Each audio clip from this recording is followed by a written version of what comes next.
Hello everyone, welcome back. Hope you all are doing good. இன்னைக்கு நாம இந்த வீடியோல என்ன பார்க்க போறோம்னா நம்ம நிறைய தமிழ் சென்டென்சஸை நம்ம இங்கிலீஷ்ல எப்படி ட்ரான்ஸ்லேட் பண்ணனும் அப்படிங்கறத பத்தி தான் இன்னைக்கு நாம இந்த வீடியோல பார்க்க போறோங்க. And எந்த மாதிரி சென்டென்சஸ் நாம பார்க்க போறோம் அப்படினா how அப்படிங்கற இந்த வேர்டை பேஸா வெச்ச சென்டென்சஸ் நாம பார்க்க போறோங்க.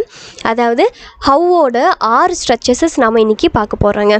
And இந்த ஸ்ட்ரக்சர்ஸ் எல்லாமே நம்ம ஸ்பீக்கிங்க்கும் சரி ரைட்டிங்க்கும் சரி ரொம்பவே யூஸ்ஃபுல்லா இருக்குங்க. மோஸ்ட்லி நம்ம இங்கிலீஷ் பேசணும் ஆரம்பித்தா நம்ம கொஸ்டின்ஸ் நிறைய கேட்கணும். ஸோ இந்த வீடியோக்கு அப்புறம் நீங்கள் இந்த ஹவ்வை யூஸ் பண்ணி நீங்களே நிறைய கொஸ்டின்ஸ் கேட்க ஆரம்பிப்பீங்க. இப்போ வாங்க நம்ம ஃபர்ஸ்ட் ஸ்ட்ரக்சர் என்னென்னு பார்க்கலாம்.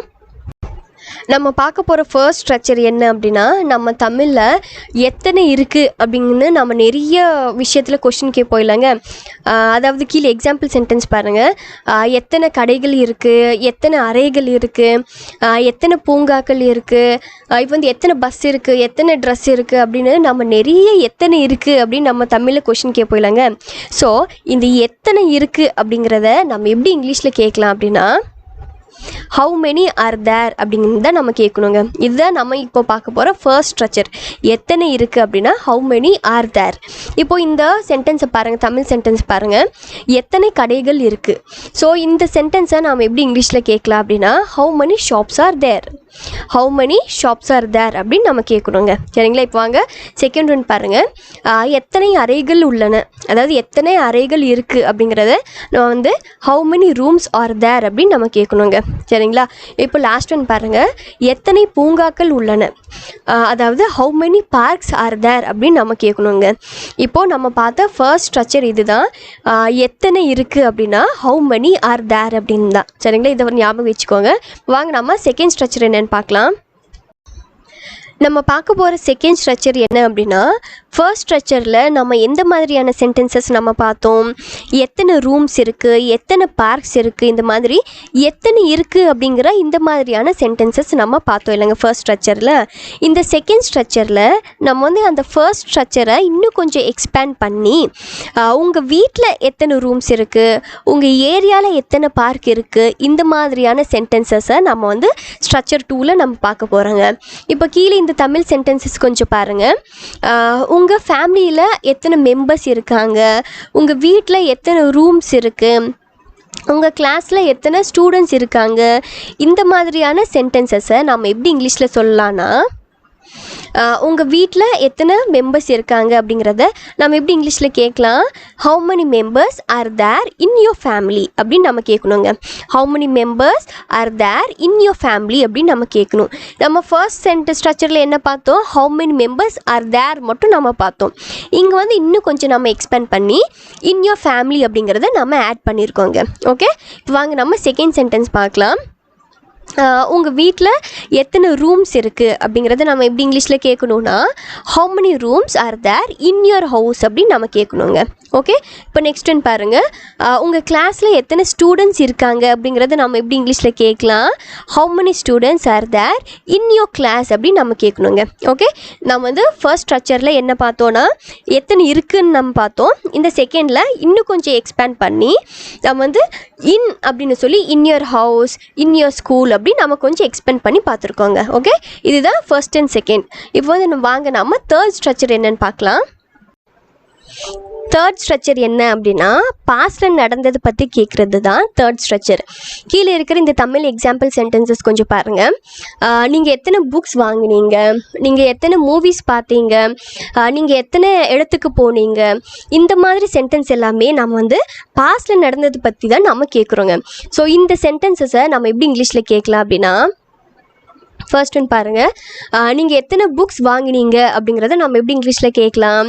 how many books did you buy அப்படின்னு நம்ம கேட்கணுங்க. how many books did you buy அப்படின்னு நம்ம கேட்கணும். இங்கே நாம் how many அப்படின்னா எத்தனை, இங்கேயே நம்ம did யூஸ் பண்ணியிருப்போம் அப்படின்னா இது பாஸ்டில் நடந்தது பற்றி நம்ம கேட்குறோம் இல்லைங்க. ஸோ அதனால தான் இங்கே நம்ம did யூஸ் பண்ணியிருக்கோம். ஓகே. செகண்ட் ஒன் பாருங்கள். நீங்கள் எத்தனை மூவிஸ் பார்த்தீங்க அப்படிங்கிறத நம்ம எப்படி இங்கிலீஷில் கேட்கலாம், how many movies did you watch அப்படின்னு நம்ம கேட்கணுங்க.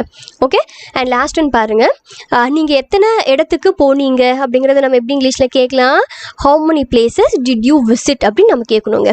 ஓகே, இப்போ தேர்ட் ஸ்ட்ரக்சர் உங்களுக்கு கிளியர் தானேங்க. எப்போவுமே நம்ம பாஸ்டில் நடந்ததை பற்றி கேட்குறது தான் இந்த தேர்ட் ஸ்ட்ரக்சர். ஸோ அதனால தான் நம்ம ஹவு மெனி கூட நம்ம டிட் யூஸ் பண்ணியிருக்கோம். Okay, clear. Let's move on to fourth structure. First 3 ஸ்ட்ரக்சர்ஸில் நம்ம என்ன பார்த்தோம் அப்படின்னு நம்ம எத்தனை, அதாவது ஹவு மெனி, இந்த ஹவு மெனி ரிலேட்டட் கொஸ்டின்ஸை நம்ம ஃபர்ஸ்ட் 3ல் பார்த்தோங்க. அண்ட் ஸ்ட்ரக்சர் 4ல் நம்ம என்ன பார்க்க போகிறோன்னா எவ்வளவு. எவ்வளவு அப்படின்னு என்னென்னா நம்ம வந்து ஹவு மச், அதாவது அன்கவுண்டபிள்ஸ் பற்றி நாம் இந்த ஸ்ட்ரக்சர் 4ல் நம்ம பார்க்க போகிறோங்க. கீழே இருக்கிற இந்த எக்ஸாம்பிள் சென்டென்சஸ் கொஞ்சம் பாருங்கள். உங்களுக்கு எவ்வளோ தேவை, நீங்கள் உங்களால் எவ்வளோ கான்ட்ரிபியூட் பண்ண முடியும், அவ வந்து மேக்ஸில் எவ்வளவு மார்க் வாங்கினா, இந்த மாதிரி டைப்ஸ் ஆஃப் கொஸ்டின்ஸை நம்ம எப்படி இங்கிலீஷில் கேட்கலாம் அப்படின்னா பாருங்கள், உங்களுக்கு எவ்வளோ தேவை அப்படிங்கிறத நம்ம எப்படி இங்கிலீஷில் கேட்கலாம், how much do you need அப்படின்னு நம்ம கேட்கணுங்க. How much do you need அப்படின்னு நம்ம கேட்கணும். ஏன் ஹவு மச் யூஸ் பண்ணியிருக்கோம், நம்ம வந்து ஏன்னா எவ்வளவு அப்படின்னு நம்ம சொல்லுவோம் இல்லைங்க தமிழில். ஸோ அப்போ வந்து நம்ம ஹவு மச் அப்படின்னு தான் நம்ம கொஸ்டின் கேட்கணுங்க. ஓகே, செகண்ட் ஒன் பாருங்கள், உங்களால் எவ்வளோ கான்ட்ரிபியூட் பண்ண முடியும் அப்படிங்கிறத நம்ம எப்படி இங்கிலீஷில் கேட்கலாம் அப்படின்னா how much can you contribute அப்படின்னு நம்ம கேட்கணுங்க. ஓகே, அண்ட் லாஸ்ட் ஒன் பாருங்கள், அவ வந்து மேக்ஸில் எவ்வளோ மார்க் வாங்கினா அப்படிங்கறது நம்ம எப்படி கேட்கலாம், how much did she get in maths. Hope you are clear with the fourth structure. இப்போ வந்து நாம let's move on to fifth one. Fifth ஸ்ட்ரக்சரில் நம்ம என்ன பார்க்க போகிறோம் அப்படின்னா எவ்வளவு தூரம். நம்ம வந்து இந்த எவ்வளோ தூரம் அப்படிங்கிற இந்த பேட்டர்ன் பற்றி தான் நாம் ஃபிஃப்த் ஒனில் பார்க்க போகிறோங்க. கீழே இருக்கிற இந்த எக்ஸாம்பிள் சென்டென்ஸ் கொஞ்சம் பாருங்கள். அவரது வீடு எவ்வளோ தூரம், இங்கிருந்த நர்சிங் ஹோம் எவ்வளோ தூரம், அவங்க காரில் எவ்வளோ தூரம் ட்ராவல் பண்ணாங்க, நீங்கள் எவ்வளோ தூரம் செல்ல பிளான் பண்ணியிருக்கீங்க. இந்த மாதிரி சென்டென்ஸ் எல்லாத்தையுமே நம்ம வந்து இங்கிலீஷில் எப்படி கேட்கலாம் அப்படின்னா ஹவு ஃபார் அப்படிங்கிறத வச்சு தான் நம்ம கேட்கலாங்க. இப்போ இந்த ஃபர்ஸ்ட் ஒன் பாருங்கள், எக்ஸாம்பிள் சென்டென்ஸை, அவரது வீடு எவ்வளோ தூரம். இந்த சென்டென்ஸை நம்ம வந்து ஹவு ஃபாரை வச்சு எப்படி இங்கிலீஷில் கேட்கலாம் அப்படின்னா how for is his house அப்படின்னு நம்ம கேட்கணுங்க. சரிங்களா, இங்கே ஏன் ஹவு ஃபார் யூஸ் பண்ணியிருக்கோம், ஏன்னா எவ்வளோ தூரம் அப்படிங்கிறதுக்கு ஹவு ஃபார் அப்படின்னு தான் நம்ம கேட்கணும். ஓகே, இப்போ செகண்ட் ஒன் பாருங்கள், இங்கேருந்து நர்சிங் ஹோம் வந்து எவ்வளோ தூரம் இருக்குது அப்படிங்கிறத எப்படி கேட்கலாம், how for is the nursing home from here அப்படின்னு நம்ம கேட்கணும். ஓகேங்க, இப்போ நெக்ஸ்ட் ஒன் பாருங்கள், அவங்க வந்து காரில் எவ்வளோ தூரம் ட்ராவல் பண்ணாங்க அப்படிங்கிறத நம்ம எப்படி கேட்கலாம், ஹவு ஃபாரை வச்சு how far did they travel by car அப்படின்னு நம்ம கேட்கணும். ஓகே, அண்ட் லாஸ்ட் ஒன் பாருங்கள், நீங்கள் எவ்வளோ தூரம் போக பிளான் பண்ணியிருக்கீங்க அப்படிங்கிறத நம்ம எப்படி கேட்கலாம், how far are you planning to go அப்படின்னு நம்ம கேட்கணுங்க. ஸோ ஃபிஃப்த் ஸ்ட்ரக்சரில் நம்ம என்ன பார்த்தோம் அப்படின்னா ஹவு ஃபார் அப்படின்னு என்ன, எவ்வளவு தூரம். இனிமேல் நீங்கள் எப்பெல்லாம் எவ்வளவு தூரம் அப்படின்னு யூஸ் பண்ணுவீங்களோ அப்போல்லாம் ஹவு ஃபார் அப்படின்னு யூஸ் பண்ணுங்க. Okay, clear. இப்போ வாங்க நம்ம லாஸ்ட் ஸ்ட்ரக்சர் என்ன அப்படின்னு பார்க்கலாம். சிக்ஸ்த் ஒன் பாருங்கள், எவ்வளவு நேரம் இல்லாட்டி எவ்வளவு காலம், இதுதான் வந்து நம்ம பார்க்க போகிற சிக்ஸ்த் ஸ்ட்ரக்சர். ஸோ இந்த கீழே இருக்கிற எக்ஸாம்பிள் சென்டென்சஸ் கொஞ்சம் பாருங்கள். நீங்கள் வந்து எவ்வளோ காலம் அங்கே தங்குவீங்க, நீங்கள் வந்து எவ்வளோ காலம் படிப்பீங்க, அவர் வந்து எவ்வளோ நேரம் உங்களோடு இருந்தார், ப்ரோக்ராம் வந்து எவ்வளோ காலம், அதாவது எவ்வளோ நேரம் நீடித்தது. இந்த மாதிரி டைப்ஸ் ஆஃப் கொஸ்டின்ஸ் எல்லாத்தையும் நம்ம வந்து எப்படி இங்கிலீஷில் கேட்கலாம் அப்படின்னா ஹவு லாங் அப்படிங்கிற வச்சு தான் நம்ம கேட்கணுங்க. இப்போ ஃபர்ஸ்ட் ஒன் பாருங்கள், நீங்கள் எவ்வளோ காலம் அங்கே தங்குவீங்க அப்படிங்கிறத நம்ம எப்படி கேட்கணும், how long will you stay there அப்படின்னு நம்ம கேட்கணுங்க. ஓகே, இங்கே வந்து நம்ம ஏன் ஹவு லாங் யூஸ் பண்ணியிருக்கோம், ஏன்னா எவ்வளவு காலம் அப்படின்னு நம்ம சொல்லுவோம் இல்லைங்க. ஸோ அதுக்கு தான் நம்ம இங்கிலீஷில் ஹவு லாங் அப்படின்னு நம்ம யூஸ் பண்ணுவோங்க. ஓகே, வாங்க நம்ம நெக்ஸ்ட் ஒன் என்னென்னு பார்க்கலாம். எவ்வளவு காலம் படிப்பீங்க அப்படிங்கிறது நம்ம எப்படி இங்கிலீஷில் கேட்கலாம், how long will you study அப்படின்னு நம்ம கேட்கணுங்க. ஓகே, அண்ட் நெக்ஸ்ட் ஒன் பாருங்கள், அவர் வந்து எவ்வளோ நேரம் உங்களோடு இருந்தார். இந்த சென்டென்ஸை நம்ம எப்படி இங்கிலீஷில் கேட்கலாம், how long was he with you அப்படின்னு நம்ம கேட்கணும். ஓகே, அண்ட் லாஸ்ட் ஒன் பாருங்கள், ப்ரோக்ராம் வந்து எவ்வளோ நேரம் இருந்துச்சு அப்படிங்கிறத நம்ம எப்படி இங்கிலீஷில் கேட்கலாம், how long did the program go or last அப்படின்னு நம்ம கேட்கணுங்க. And yeah, I'm done with my 6 structures. I'll just wrap up by a quick glance. நம்ம வந்து first 3 structuresல நம்ம என்ன பார்த்தோம், how many. Fourth oneல we saw how much. And fifth oneல how far. Last நம்ம என்ன பார்த்தோம், how long பார்த்தோங்க. Hope it was very useful video.